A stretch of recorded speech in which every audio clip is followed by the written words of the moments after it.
Good morning, everybody. Can you all hear me okay? Okay, my video camera just suddenly decided it wasn't going to cooperate with me. So you may have a picture of my head. You may just have an history museum. I'm not exactly sure, but I'm going to pass the meeting off to Jessica in a minute and give her the hosting capabilities and see if I can log back out and log back in. But in the meantime, I wanted to go ahead and get us started and welcome everybody today. My name is Carrie Essig. I'm the executive director here at the Stearns History Museum. This is the second of our annual February event series that's hosted by 4 central Minnesota museums and historical societies, including the Benton County Museum, the Morrison County Museum, the Sherburne County Historical Society, and the Stearns History Museum. The series seeks to foster greater understanding and awareness of cultures that have been and continue to be a part of Minnesota and its history. And this year's programming is presented by the Hmong Cultural Center and features 4 presentations on Saturdays. Today, February 18th and February 25th will be our last one. I want to make sure that I acknowledge our sponsors. This event is very popular and funded, and we appreciate that. That includes Sourcewell, Wingnut Tattoo, Mid-Minnesota Federal Credit Union, and the Bezic Family Dentistry. I want to acknowledge the support from the St. Cloud State University's Hmong Student Organization. I would like the host of the Hmong Student Association to introduce themselves. Are you here today? Yes, I'm here today. Welcome. Hi. Well, let me introduce myself. So my name is Huoshi, and I am the public relations of the Hmong Student Organization. And so pretty much HSO, our purpose is to strengthen and encourage members in all areas of involvement to serve as a resource for addressing the concerns and needs of Hmong students and the Hmong community in regards to higher education. And April 8th at SCSU, we will be having a Hmong night. And so our theme will be surrounded about like Hmong superstition. And if you're interested, please feel free to join us. And we will post that on like our Facebooks and all of our other like social media platforms. So stay on the lookout for that. And yeah, thank you for having us. And if you share that information too with the History Museum directly, we'll make sure that we pass that along to our membership list as well. I want to introduce Jess, who's going to take over the meeting in a second. Jess Krull is our Zoom and tech support person. Jess, do you want to give some just sort of tips of the trade for working with Zoom? Yeah, sure. So hi, everyone. I'm Jessica. I do communications for the museum. So if you're not familiar with Zoom, there is a whole kind of toolbar at the bottom. So if you just move your mouse, you can access that. So on the right, you have reactions. If you don't want to send a chat and you just want to send a reaction, you can do that. There are captions, so they will auto transcribe whatever the speaker is saying. So you can turn those on. You don't have to, it's just kind of up to you. And then you have the chat, which if you click on it, it will come up on the side and you can see all the chats that have been sent so far. So if you have any questions or comments, definitely put them in there. We'll be keeping an eye on that, but we'll answer all the questions at the end, and the Hmong Student Organization will be answering your questions. And then down at the bottom left, you can mute and unmute yourself. And same with your video. If you want your video on or off, you can turn it off there. And then in the top right corner, you can change your view. So you can have a speaker view. You can have everyone be seen on your screen, kind of however you would like to have it on your screen. And just let me know if you have any questions, send in the chat if you have any complications, and I can help out. Thanks, Jess. And now I'm going to introduce Andrew Windshuttle. He is the program chair for our board of directors. Andrew is a really strong supporter of history. We're grateful that he's here today, and he's going to introduce our speakers. Yeah. Hey, thanks, Carrie. I appreciate it. First, I want to take a moment to thank everybody for coming today. It's really great to see all of your support in this programming. We really appreciate it. Like Carrie said, my name is Andrew Windshuttle. I am the program director of the board chair and program chair for the Stearns History Museum. Like I said, we really appreciate all the support that you're giving us today. So I do also have the pleasure of introducing our presentation today, Hmong 101, Traditional Hmong Beliefs about Health and Medicine. So we will be covering traditional medical practices, including animistic folk healing and the healing power of shamans, as well as continued beliefs in spirit, illness, and soul loss for those living outside their native country. Part of the Hmong Cultural Center's groundbreaking Hmong 101 workshops and webinars. The program was created in response to a need for community education about the Hmong refugee experience, Hmong history and culture, and Hmong American contributions to the United States. The HCC's comprehensive interactive multicultural education presentations about the Hmong are provided across the nation and have been used for anti-discrimination seminars and trainings throughout the Midwest. So without further ado, I'll welcome our speakers to take it away. Thank you, Andrew. Thank you for your introducing Dr. Pfeiffer and myself. So, of course, felt like today, if anyone who has any question, please feel free to put in the chat, and we'll wait until the end we finish the presentation. Zhang Pao, did you see Mark's message in the chat? I'm not seeing. Oh, I yeah. see now. Yeah. He said his mic isn't working, but he said you'll be presenting today, so it should be fine. Okay, good. Mark, thank you. I want you to be there with me. Okay, any question, feel free to jump into the chat. And also, Hoshi, you too, okay?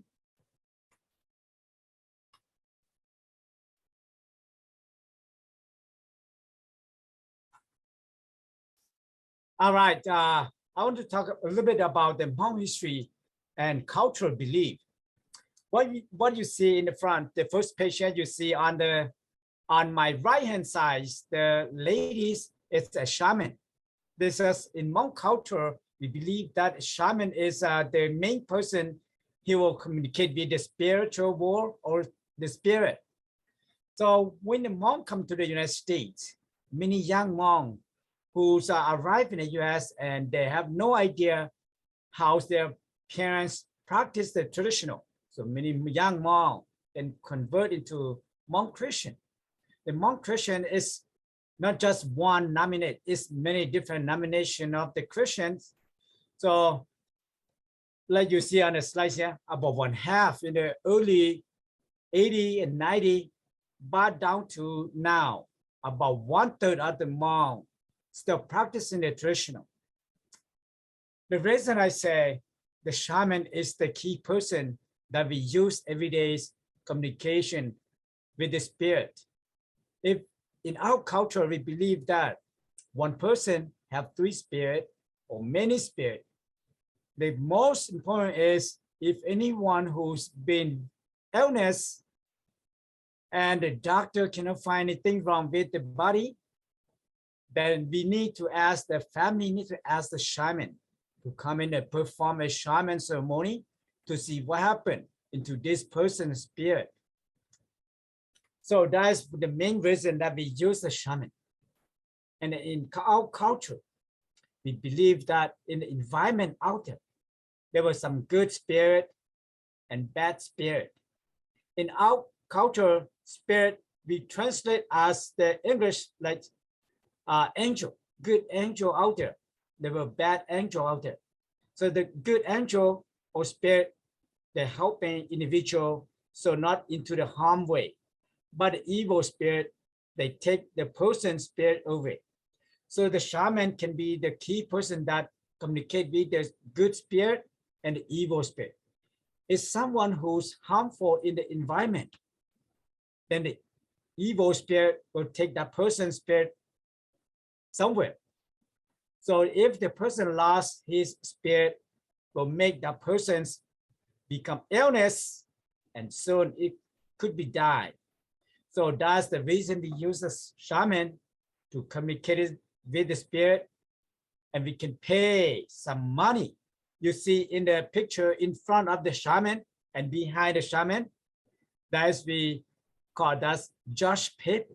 Judge paper we buy in the grocery store, more like Asian grocery store. After we buy, we cut, and we believe that after we burn to ash, those turn into money like dollar to pay for anything that individual who's harmful to the environment.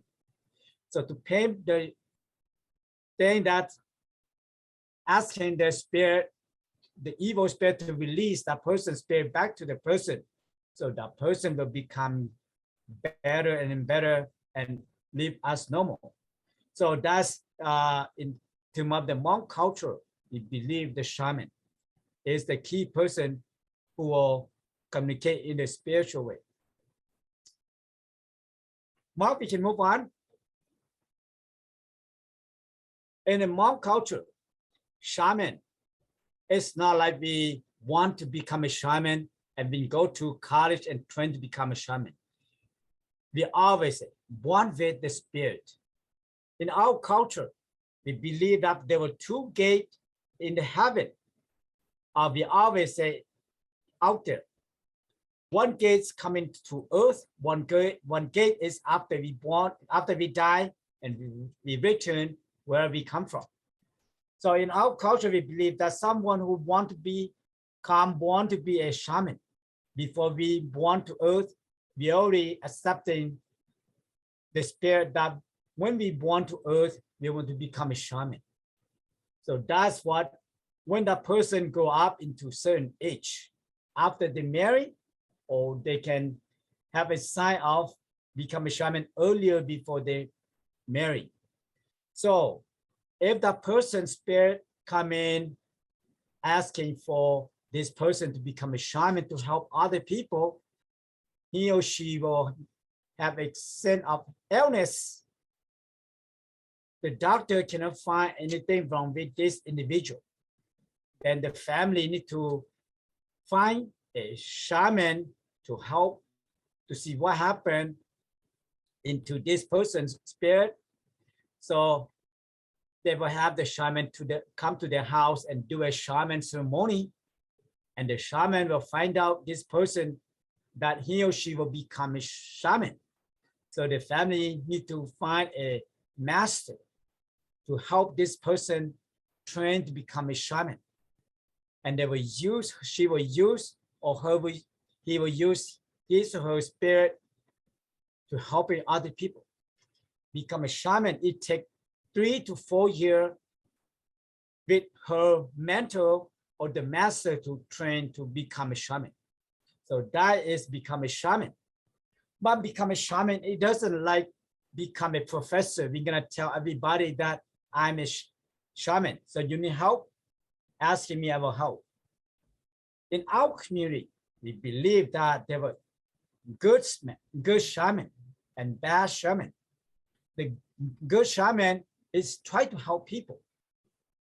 Anyone who need help, they call, and that person, the shaman, will go do a shaman ceremony and helping that family.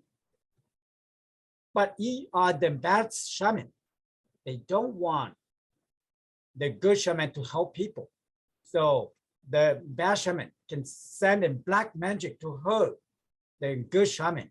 So that's why become a shaman. We don't need to expose ourselves to the people.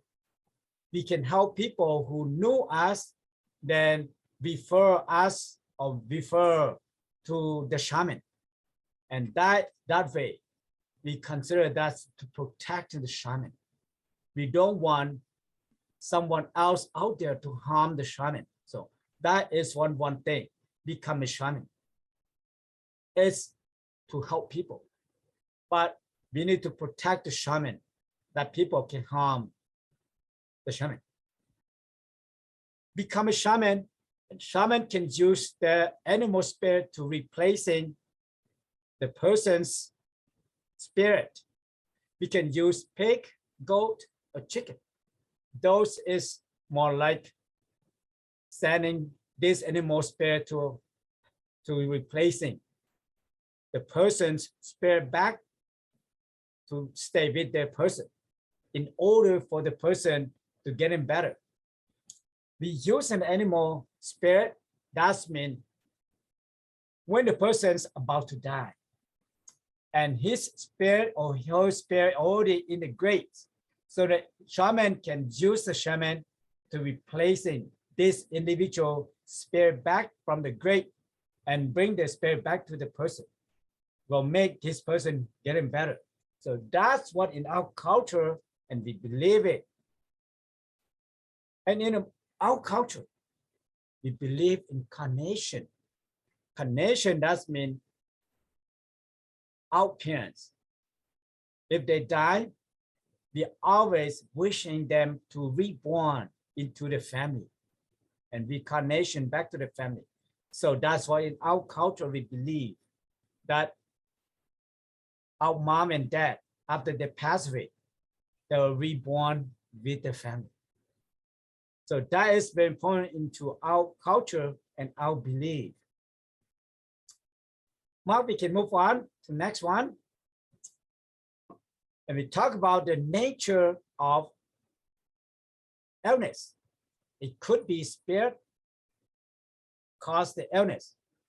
And other is more like germs or disease or anything that naturally cause the illness. The other, ancestor, can cause the illness. Ancestor does mean if we have our mom and dad dying for a long time. In our culture, we believe that if they don't have anything to spend to help them to take care after their death for a long time, and they come back to their children, that we need some support of mom and dad can come in. I need some support for my son, my daughter. Usually in our culture, the son is the first one that the parents come back asking for help. So if they come in our culture, we believe that if the spirit touching your shoulder or touching your body, we call disturbing, then will make that part of the body's painful and numbness. So that's why we need to ask in the shaman. First of all, they will go to see doctor. If the doctor cannot find anything wrong, then the family need to get a shaman. And the shaman can come and do shaman spirit to see what happened. So the shaman can define or know that, oh, this is your parents come in and asking for help. So when the shaman say that, and the shaman will explain more, what's your parents need help. So either do a big and cooking a big dinner and give some money to the parents and asking the parents to have the dinner, and they will pay the money and then give the money to the parents. So that is what in our culture, that is our parents, our ancestors coming back to asking for help. So that is, there were some other type that illness that not related to ancestor. It could caused by the evil spirit out there. So that is many different type of that in the Hmong culture. And in the Hmong traditional, like you see, I have the multicolor tie on my wrist here. We consider that is protection. I don't know many of you might experience seeing Hmong parents, Hmong children, be wearing multicolor on our hand. That is every year, the family, the traditional practice start calling the shaman to do a shaman ceremony. The shaman need to tie the string tight to protect the family that this individual has belonging to someone, not allow the evil spirit to touch him and take away this individual's spirit away. So the string type, red or multicolor, black, white, and red. So that's protected, the protection. So the color on white only, that is more like the newborn baby or the young couple who just married. So the family do a small party that hand tight, wishing the young couple do prosper in the future, or the young baby that welcome to the family and wishing you doing well. So the white color is more like wishing the person. So in our culture, there were many different things that we has been believed that newborn baby, the parents, 3 days, the parents need to call the baby's spirit back to the house and join with the family. That he or she got the new mom and dad, so the family welcome. The young couple who married, after the girls married to the husband side, 3 days, the husband side need to call the girl's spirit to join with her husband and with her husband's family. So that's what we need to call. If we're not doing anything like that down in a row, chance this individual will sickness and their spirit cannot find their way where they belong to. So that is what in our traditional belief we have to do. Anything can cause, like I mentioned earlier, if any suddenly flatten. When we flatten, then something we consider that we so scared, our soul will drop and loosen somewhere. That can cause people illness. Majority of the Hmong belief, we more worry about our girl or woman because we consider that the dragon spirit, that is what they want to disturb the woman's body. So that's what we tend to protect and the young girl and ladies, so not allow them to expose to the dragon spirit. So that is something that we always concerned and cared about it. We don't want the ladies or girl to go nearby pond, river, or any swamp out there, because those we consider that that's the dragon spirit territory that they're guarding and they live in those areas. So that is what Hmong believe it. One thing, if a lady who has a pregnancy, we don't allow this individual to go near. Chance the dragon spirit will disturb their embryo, so that she will miscarry. So that's something that we always have something to protect the ladies. And go next one. For many years ago, when the monks start coming to the United States, in our culture, I'm talking about earlier that reincarnation, surgery, draw blood, and also autopsy and donating our donor to other people. We don't want to miss part of our body, because in terms of that, we believe that when reincarnation, reborn again, chance we are missing part of the donation to other people. Blood drawing, we don't really want to give blood to other people. We consider that is not good because of we losing. And if other people getting our blood, when we die, we still have a part of our bodies with other people. So that's what many Hmong traditional and many Hmong elderly, we don't want to donate more like blood, kidney, or part of our body to other people. But time is move on.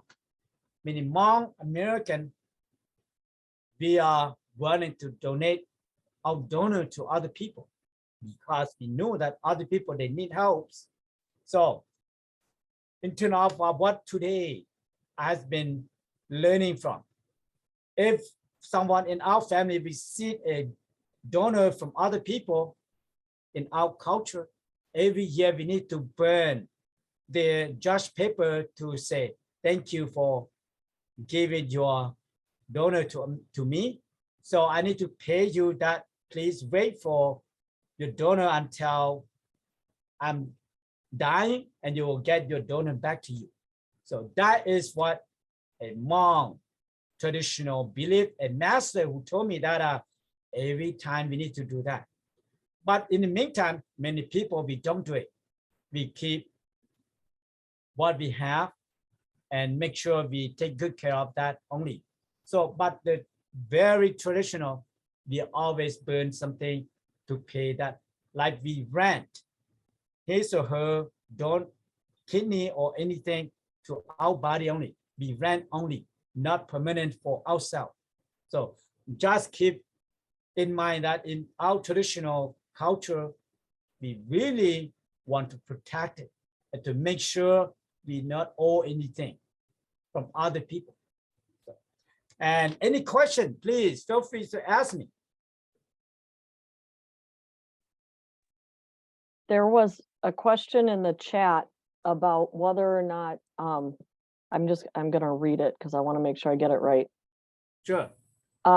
It says, is a visit to a shaman always secondary to visiting a medical doctor, or has that changed? I guess my question is, has that changed generationally? Thank you. Yeah. First of all, in the elderly, we asking the shaman, and they were using the herbal medicine before they visit the doctor. But for the younger people who live in the US today, they rather want to go see doctor and go after another until nothing else they can do it. The doctor cannot find anything wrong. Then they will come back to the family to ask him for help and who is the shaman that can help them.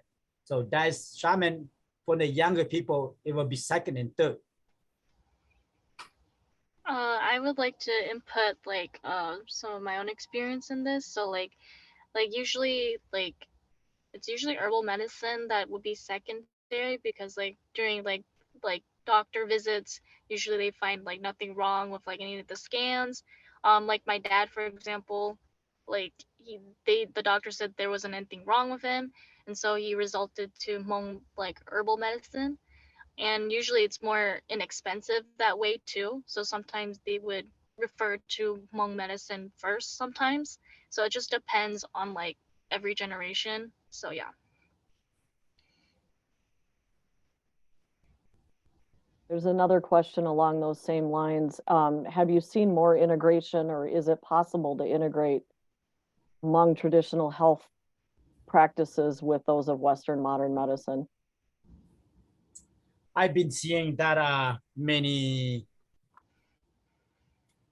Hmong doctor, more like we have Dr. Kathy. She's a researcher about Hmong herbal medicine. She's a doctor at Vision Hospital in St. Paul.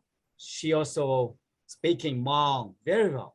She's believed that the Hmong herbal medicine, for example, for like a newborn baby, the mom need to take herbal medicine with her food.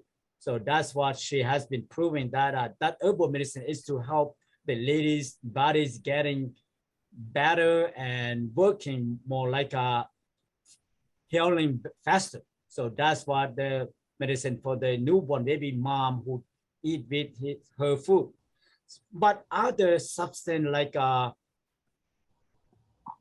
herbal, more like we have chest pain or stomach or headache, there was some herbal medicine that our elderly want to use those herbal drink first, and they will go see doctor.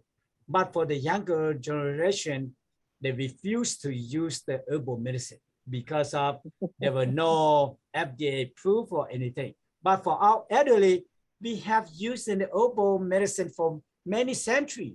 So we still have in mind that herbal medicine is no chemical, so they help. So that's what our elderly, they're keeping herbal medicine is their first option. I also like to input as well. I myself went to a doctor before and I was just feeling really sick. I didn't eat for 2 weeks, right? And so I was using medication, but my parents also did a hoopli for me as well. So just like a double protection thing for myself pretty much. And so like pretty much like it was pretty cool because I was still taking medicine, but I was also still in like my traditional roots as well with hoopli and like, you know, in the end and like just good like state, like for me I just like felt more secure like that. And so it's really good to just integrate both of those so you have like that double protection. So yeah. I want to add a little bit more.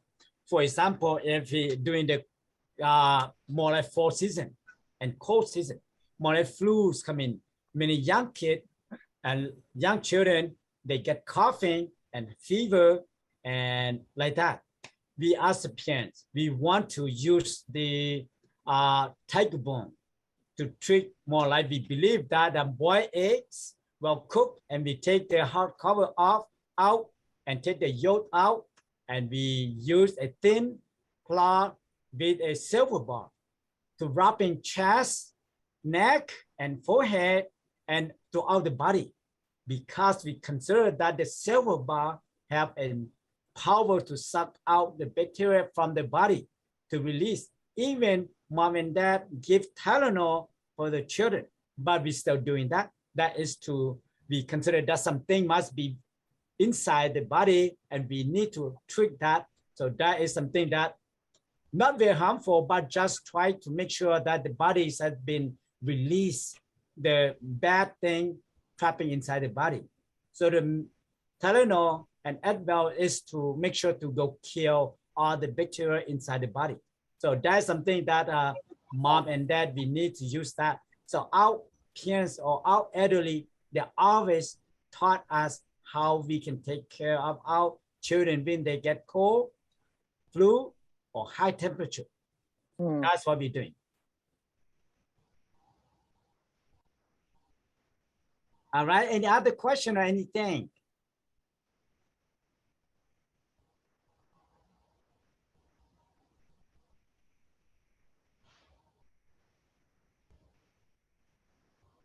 I'm not seeing any others in the chat yet, but we'll give it a minute in case somebody has one. Sure. Oh, there we go. One new one. Would Hmong in the US entertain donating a body part to save another Hmong person? And I guess this person's just sort of wondering, like with organ donation or blood donation type things, is it more likely that you would maybe donate only to other Hmong people or to non-Hmong people as well? I believe right now, many Hmong, we consider that helping other people, not just the Hmong community itself, but we can put in our driver license or anything. We can donate to anyone who really need help. So as long as the body is fit for the donor or anything, any part of person. So we are okay for that. Okay.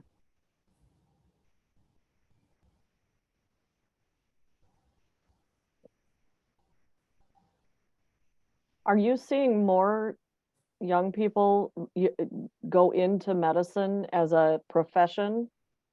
Hmong young people go into medicine as a profession? I guess I'm curious as to what, like the population of Hmong, young adults going into medicine compared to like the bigger population. You may not know the answer to that, but I'm just curious. I believe as majority as today, I have my daughter is a nurse too. I believe that many younger Hmong, they're more going to medicine rather than herbal medicine or the shaman, because the reason is many of them, anything that illness or coughing in the family, they always go see doctor first, and the doctor prescribed the medication for them, and they took medication before they do anything. So medicine is the most important to the people and in the Hmong community and in any people in the US. So that is what right now the younger generation, they're not afraid using the medicine. For many times, we always have a category that what's the medicine and herbal medicine. So many young Hmong, they rather go to Western medicine than the herbal medicine. I would like to jump off of that. So at St. Cloud State, many of our Hmong students, they are in community health, biomedical, and a lot of them are actually going to like social work and like just many pretty much like psychology as well. So it's not just like it's just health overall. There's a lot of nursing majors, and yeah, everyone has been going into the medical field. Like a lot of Hmong students are in the medical field, and I think it's a really good thing to see that like higher education is going towards being like a doctor or like just helping out Hmong elderly in general, because like of course there's that language barrier, and like it's just really helpful to have like students really like be into that and want to help their own community and like help others as well. Cool. Thank you.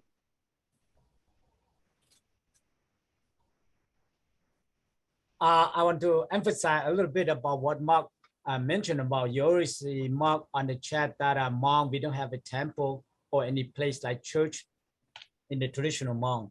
The shaman is we do everything done by inside individual house only. So we don't have a public place like church or temple to keep our traditional out there for people to come and see. So that's what I mentioned earlier. Shaman is more like a secret that we don't want to expose to people. So that's one most important thing into our traditional. And the second one, and is there any return to traditional herbal medicine among younger people in the community? I believe that in terms of medical research, I don't see many young Hmong people go to the field, but I believe that many mid-age of the Hmong women and men, they are going back to the traditional, and that passing through their grandma or their mother to them. So I see that many young mid-age up, they tend to understand and helping their family and someone who they know that they can helping them and using the herbal medicine from their knowledge, passing from their mom or then grandma. So I seen that happen in the Hmong community as today too. As a young person, I sometimes use herbal medicine, but it's mainly like tiger balm or eagle balm. But most of the time I'm mostly using more of like actual like American medicine. So yeah, I think there's a really big shift right now where people are using more of the Western like medicine than traditional herbal medicine as of recently. Even some like younger generations like just disregard herbal medicine in general. So it's just like having that understanding for our elders is just, I guess, getting harder as like generational gaps as well. So yeah. And I want to emphasize what Mark mentioned about us today. We have quite a few young Hmong men and women. They are shaman. So become a shaman, we don't want our son and daughter who's not married to become a shaman, because we know that due to in the future, if they're single daughter or single son, or they cannot find their loved one if they become shaman before they're getting married. So that is a little bit harder for these young people to find their husband and their wife. But we always want to postpone that after they getting married, and the spirit will come back and asking individual to train to become a shaman, helping people. So that is what we have many people in high school, middle school, that they have a sense of seeing and talking by themselves, but it's not by themselves. More like the spirit come to them and want them to become a shaman. So that's why many young Hmong, there has been end up in the hospital and in the psychologist place that they want to give medication for them to eat, to get rid of what they're talking about, what they're seeing. But that is in our culture. We believe that that is a shaman coming and asking for them to become a shaman. Because as now, there were many people who really need help. So that's why it's happened to many young men and women in the US and in the old country. It's happened.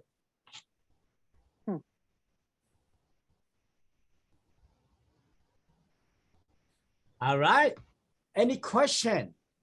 We've got another question about hospitals. It said, are you finding that hospitals are open to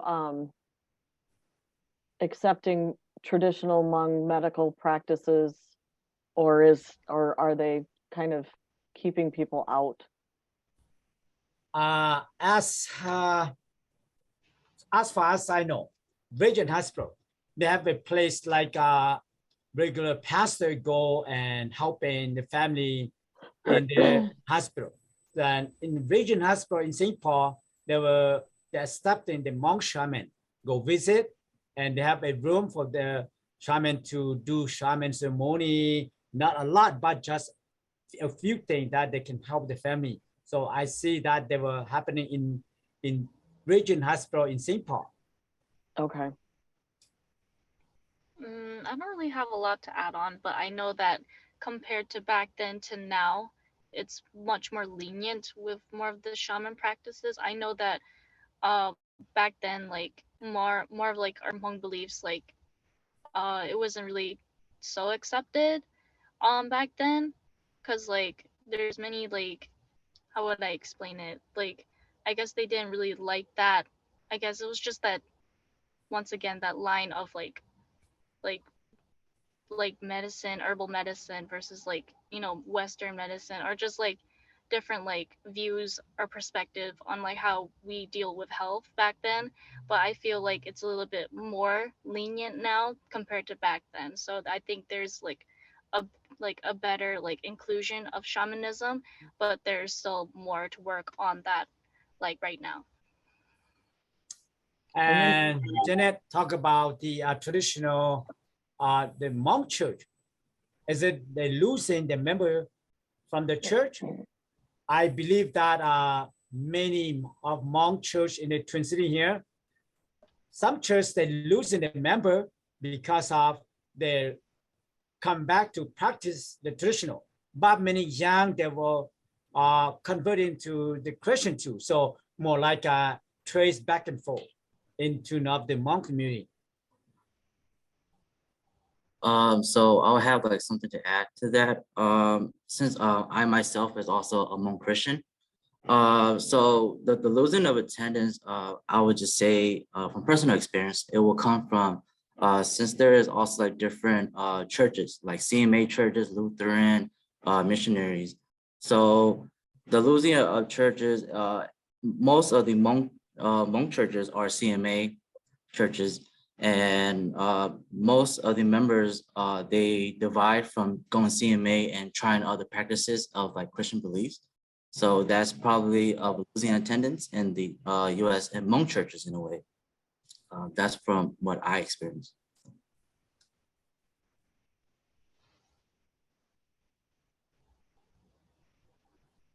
Is there any other question?